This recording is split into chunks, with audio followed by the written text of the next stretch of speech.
आज हम डीएनए की शुरुआत दुनिया के 395 करोड़ पुरुषों को समर्पित एक विश्लेषण से करना चाहते हैं।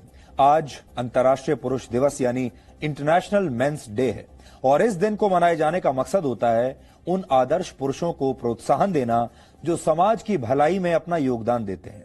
और इस दिन पुरुषों के स्वास्थ्य को लेकर भी जागरूकता पैदा की जाती है और पुरुषों के साथ होने वाले भेदभाव पर भी चर्चाएं होती हैं और ऐसे तमाम विषय जिनसे पुरुषों के जीवन पर असर पड़ता है उन पर चर्चा होती है।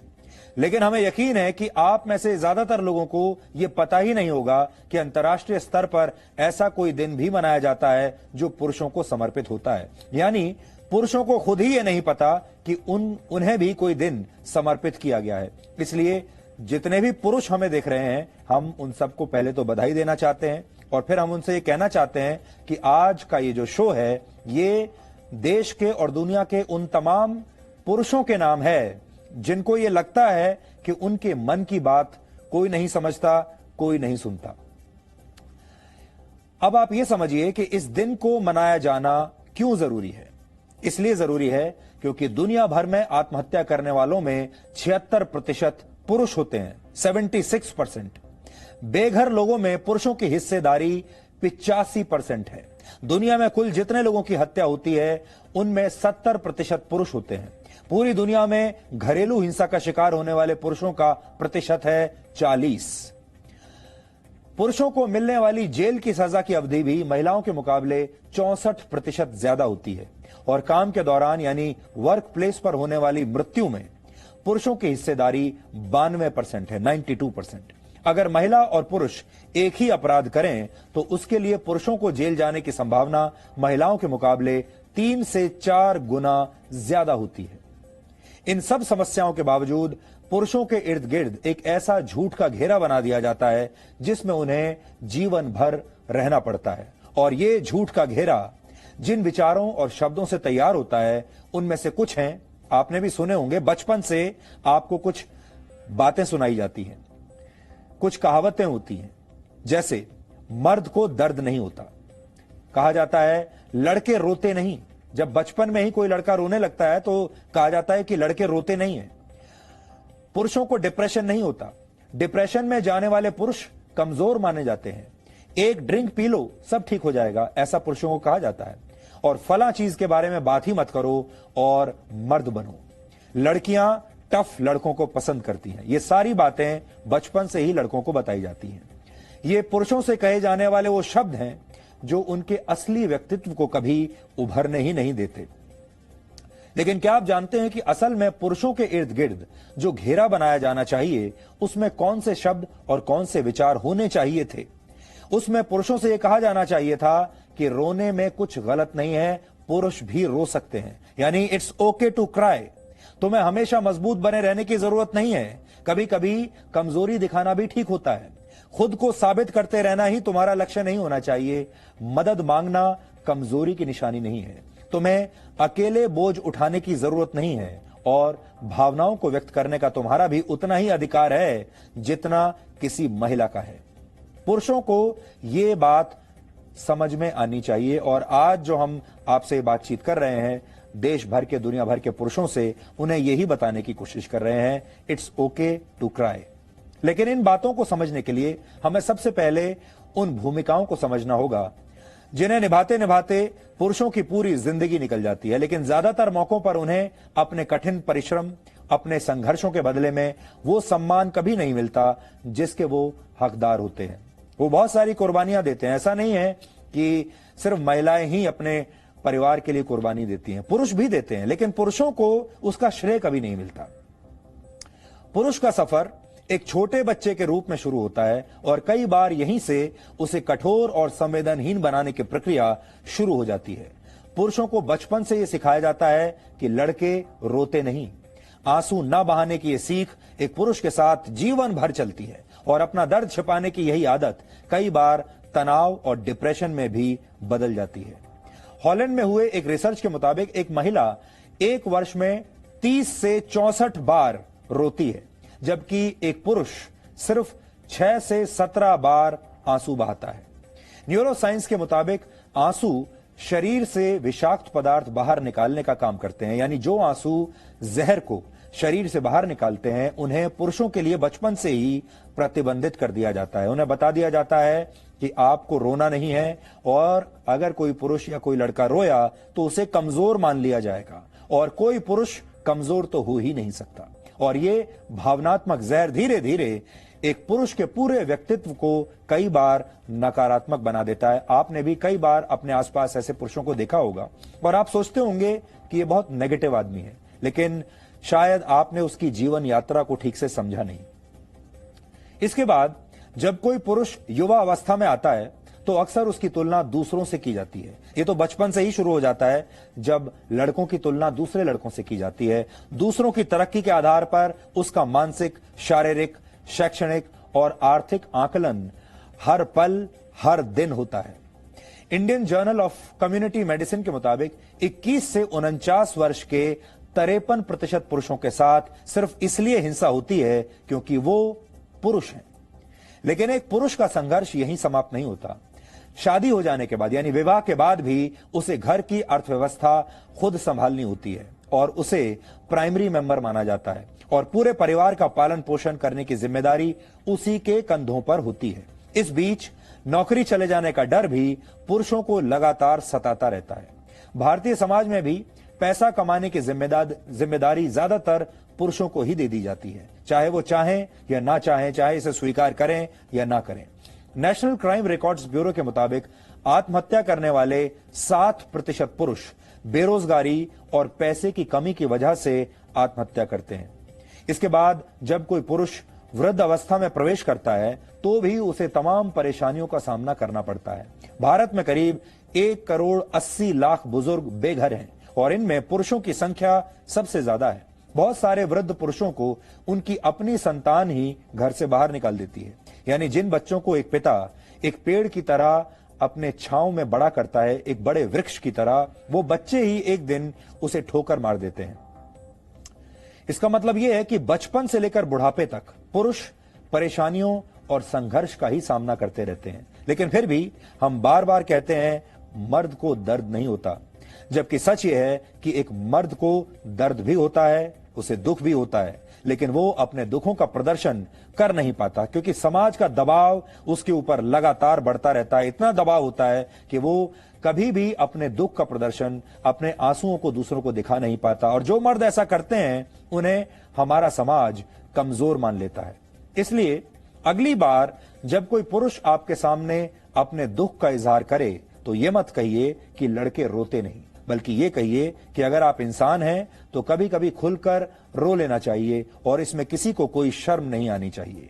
अगर आपके आसपास कोई ऐसा पुरुष है तो आपको भी उसे पूरा भावनात्मक सपोर्ट देना चाहिए। एक पुरुष हर स्थिति में अपने परिवार को सभी सुख सुविधाएं उपलब्ध कराता है और कई बार नहीं भी करा पाता तो उसकी मंशा ये होती है कि उसका परिवार हमेशा सुखी रहे। फिर चाहे इसके लिए उसकी तारीफ हो या ना हो, उसे सम्मान मिले या ना मिले, उसे प्यार मिले या ना मिले, और कोई परिवार ये माने या ना माने कि आज वो जो भी सुख सुविधाएं भोग रहा है वो उस पुरुष की वजह से है। पुरुषों पर सख्त और संवेदनहीन होने का अक्सर आरोप लगता है, लेकिन पुरुष युवा अवस्था से लेकर बुढ़ापे तक जिन पड़ावों से होकर गुजरते हैं उन्हें अगर आप ठीक से समझ जाएंगे तो आप पुरुषों को भी सही तरीके से आज से समझना शुरू कर देंगे, क्योंकि पुरुष होना आसान काम नहीं है। आज हम पुरुषों के जीवन के उन 6 चैप्टर्स को आपके सामने रखना चाहते हैं जिन अध्यायों में हर पुरुष की कहानी छिपी है। और अगर पुरुष इस समय हमें देख रहे हैं तो शायद वो इस बात को समझेंगे और जो बातें आज हम आपको बताने वाले हैं उन बातों को जब आप सुनेंगे तो उन्हें लगेगा आपको कि शायद आप ही के जीवन की कहानी हम कह रहे हैं। जैसे पुरुषों को उन्हें मिलने वाले नंबरों के आधार पर ही आंका जाता है, उनके प्रयासों को कोई नहीं देखता। इसके बाद पुरुष पारिवारिक जिम्मेदारियां निभाने के लिए अपने सपने भूलने पर मजबूर हो जाते हैं। पुरुषों से कह दिया जाता है कि परिवार की जिम्मेदारी उनके कंधों पर है, इसलिए उन्हें अपने सपने पीछे छोड़ने पड़ेंगे, अपने प्यार को भूल जाना पड़ेगा। पुरुषों से उम्मीद की जाती है कि वो खुद को एक्स्ट्रा ऑर्डिनरी साबित करें, जबकि ऑर्डिनरी यानी सामान्य होने में कुछ भी गलत नहीं है, लेकिन हर पुरुष और हर लड़के से ये उम्मीद की जाती है कि उसे एक्स्ट्रा ऑर्डिनरी होना चाहिए। पुरुषों के व्यक्तित्व का निर्माण कुछ इस तरीके से होता है कि वो अपने माता पिता तक को कई बार गले लगाने से हिचकते हैं, संकोच करते हैं। एक पुरुष अपने बच्चों से प्यार तो बहुत करता है, लेकिन जब वो पिता बन जाता है तो अपने बच्चों से भी वो इसका इजहार खुलकर नहीं कर पाता। यानी जब वो बच्चा होता है तब अपने पिता को गले नहीं लगा पाता, और जब वो पिता बन जाता है तब वो अपने बच्चों को गले नहीं लगा पाता, उसे संकोच होता है। और जब पुरुष रोना चाहते हैं तो उनसे कह दिया जाता है कि मर्द रोते नहीं, लड़के रोते नहीं। लेकिन सच यह है कि बहुत सारे पुरुष दिल खोलकर आज भी, इस समय भी रोना चाहते हैं, और जब वो ऐसा नहीं कर पाते तो वो अक्सर मानसिक परेशानियों का शिकार होते चले जाते हैं। भारत में करीब 15% पुरुषों को कोई ना कोई मानसिक समस्या है, और ये मानसिक समस्याएं कई बार आत्महत्या की वजह भी बन जाती हैं। और कई बार बहुत सारे ऐसे पुरुष हैं जो आत्महत्या तो नहीं करते, लेकिन वो जिंदा भी नहीं होते। लेकिन कुल मिलाकर पुरुषों की समस्याओं को सिर्फ आंकड़ों की शक्ल में देखना भी ठीक नहीं है। हमारे लिए बहुत आसान है, हम आपको आज बहुत सारे आंकड़े दिखा सकते हैं, दिखा भी देंगे, लेकिन आंकड़ों से भावनाएं समझ में नहीं आती। आंकड़े आपको समस्या के बारे में तो बताते हैं, लेकिन वो कई बार आपको इसकी वजह और इसका समाधान नहीं बताते। उदाहरण के लिए, जब सुशांत सिंह राजपूत जैसे अभिनेता की मौत होती है तो उस पर तमाम बातें तो होती हैं, न्यूज चैनल्स पर डिबेट भी होते हैं, हंगामा मचता है और उनकी मौत को एक राष्ट्रीय मुद्दा भी बना दिया जाता है। लेकिन कोई भी इसके पीछे की असली वजह जानने की कोशिश नहीं करता, और कोई भी इस पर बिल्कुल बात नहीं करता कि कहीं सच में वाकई सुशांत डिप्रेशन में तो नहीं चले गए थे, क्या वो डिप्रेशन का शिकार तो नहीं थे, कहीं सच में उन्हें किसी चीज की कमी तो नहीं खल रही थी, क्या वो अपने जीवन से दुखी थे, उनके दुख का असली कारण क्या था।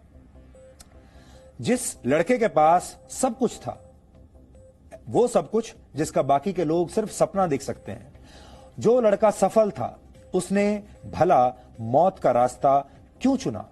आज इंटरनेशनल मेंस डे के मुद्दे पर सुशांत सिंह की बात करना इसलिए जरूरी है क्योंकि उनकी मौत कैसे हुई ये अभी तक साफ नहीं हो पाया है, और देश आज भी इंतजार कर रहा है ये जानने के लिए कि सुशांत सिंह को क्या हुआ था। क्या सुशांत सिंह की हत्या हुई थी, या सुशांत सिंह दुखी थे, उन्हें हत्या की गई उनकी, उन्हें मार दिया गया, या फिर वो डिप्रेशन में थे, उन्हें किसी बात का दुख था। सुशांत की मौत का मुद्दा टीआरपी का विषय नहीं है, और यह मुद्दा अब भी मरा नहीं है। लेकिन फिर भी सुशांत सिंह राजपूत पर अब सब लोग शायद इसलिए शांत हो गए हैं क्योंकि हम पुरुषों के संदर्भ में वास्तविकता को शायद देखना ही नहीं चाहते। इसे आपको एक छोटे से उदाहरण से समझना चाहिए। सुशांत सिंह राजपूत अक्सर एक काले रंग की टी शर्ट पहना करते थे जिस पर लिखा होता था श्रोडिंगर्स स्माइली। इस टी शर्ट पर श्रोडिंगर शब्द के साथ साथ एक स्माइली बना हुआ था, और वो स्माइली इस तरह से बना था कि स्माइली जो खुश भी है और दुखी भी है, यानी ये स्माइली ऐसा था जो खुश भी है, दुखी भी है। ये स्माइली एक साथ हैप्पी भी है और सैड भी है। सुशांत सिंह राजपूत बहुत पढ़े लिखे थे और उन्हें विज्ञान में बहुत रुचि थी, और वो अक्सर ऐसी चीजों के बारे में पढ़ते लिखते थे जिनके बारे में बहुत सारे लोगों को शायद पता भी नहीं होता। और श्रोडिंगर स्माइली भी एक ऐसा ही कॉन्सेप्ट है। एरविन श्रोडिंगर ऑस्ट्रिया के एक क्वांटम फिजिसिस्ट थे। उन्होंने एक काल्पनिक प्रयोग किया था, यानी इस प्रयोग की सिर्फ कल्पना की गई थी और इसे हकीकत में अंजाम नहीं दिया गया था। इस काल्पनिक प्रयोग में एक बक्से में एक बिल्ली को बंद किया जाता है और उस बक्से में एक रेडियो एक्टिव बॉम्ब लगा दिया जाता है जो कुछ समय बाद फट जाएगा और इस बिल्ली की मौत हो जाएगी। अब क्वांटम फिजिक्स के मुताबिक सभी वास्तविकताएं उसे देखने वाले पर निर्भर करती हैं, इसलिए जब तक कोई उस बक्से को खोलकर देख नहीं लेता तब तक आप मान सकते हैं कि बॉम्ब फट गया, या आप यह भी मान सकते हैं कि बॉम्ब नहीं फटा। आप मान सकते हैं कि बिल्ली मर चुकी है और आप यह भी मान सकते हैं कि यह बिल्ली जिंदा है, यानी सारी संभावनाएं उस बक्से में एक साथ बंद हैं, और जैसे ही कोई उस बक्से को खोलकर देखेगा उनमें से एक संभावना सच हो जाएगी, यानी उस बक्से को खोलने के बाद ही बिल्ली की किस्मत का फैसला होगा। इसे श्रोडिंगर्स कैट एक्सपेरिमेंट कहा जाता है और इसी एक्सपेरिमेंट के आधार पर किसी ने श्रोडिंगर्स स्माइली नाम से एक टी शर्ट बनाई और इसी टी शर्ट को सुशांत सिंह राजपूत कई बार पहने हुए दिखाई देते थे। और कई बार अगर आज क्योंकि इंटरनेशनल मेंस डे है, पता नहीं क्यों सुशांत सिंह की याद आज हमारे मन में, हमारी टीम के मन में पूरे दिन आ रही थी और हम सुशांत के बारे में सोच रहे थे कि आज के दिन ये सोचने का दिन है कि सुशांत के साथ क्या हुआ था और सुशांत जैसे जो और बाकी के लड़के हैं, युवा हैं, पुरुष हैं, उनके बारे में भी सोचने का दिन है।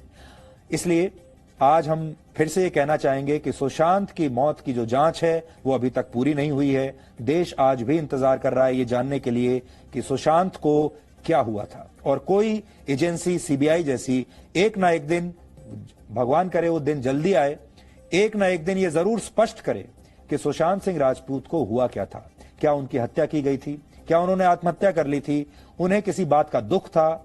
कोई ऐसा व्यक्ति था उनके जीवन में जो उन्हें लगातार परेशान कर रहा था, या फिर किसी ने उनकी हत्या की है? लेकिन जो भी है वो सीबीआई बताएगी। लेकिन इस देश के लोग आज भी बेसब्री से इंतजार कर रहे हैं कि सुशांत को क्या हुआ था। और आज सुशांत के बारे में जो हम आपको बता रहे हैं, सुशांत इस तरह की जो टी शर्ट पहनते थे, इसी तरह ज्यादातर पुरुष भी मनोवैज्ञानिक रूप से एक बक्से में बंद हैं, जहां वो शायद खुश भी हैं और शायद दुखी भी हैं। ये स्थिति हर पुरुष की होगी।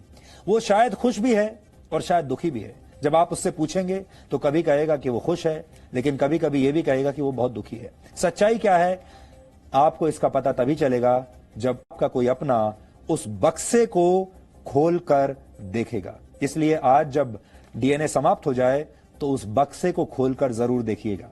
इसलिए अगर आपके आसपास कोई ऐसा पुरुष अकेलेपन के बक्से में बंद है तो यह आपका कर्तव्य है कि आप उस बक्से को खोलें और उस पुरुष की स्थिति क्या है इसे समझने की कोशिश जरूर करें। आज इंटरनेशनल फिलॉसफी डे भी है, इसलिए आज आपको पुरुषों के संदर्भ में एक बात फिलॉसफी के नजरिए से भी समझनी चाहिए। कहा जाता है हर पुरुष के अंदर एक नारी के भी गुण होते हैं, इसलिए हमारे पुराणों में ईश्वर के अर्ध नारीश्वर रूप की भी पूजा की जाती है। एक आदर्श पुरुष वो होता है जिसके अंदर दया और करुणा की भावना होती है। हमारा समाज पुरुषों के आंसुओं को उनकी कमजोरी मान लेता है, लेकिन ऐसी सोच गलत है और इस सोच को हमें यहीं पर रोक देना चाहिए। एक पुरुष के विचारों में भावुकता होना कहीं से भी गलत नहीं है, उसके स्वभाव में कठोरता या दृढ़ता होना भी गलत नहीं है, लेकिन एक आदर्श पुरुष के अंदर महिलाओं के प्रति सम्मान का भाव जरूर होना चाहिए। इस बात का हमेशा ध्यान रखिए।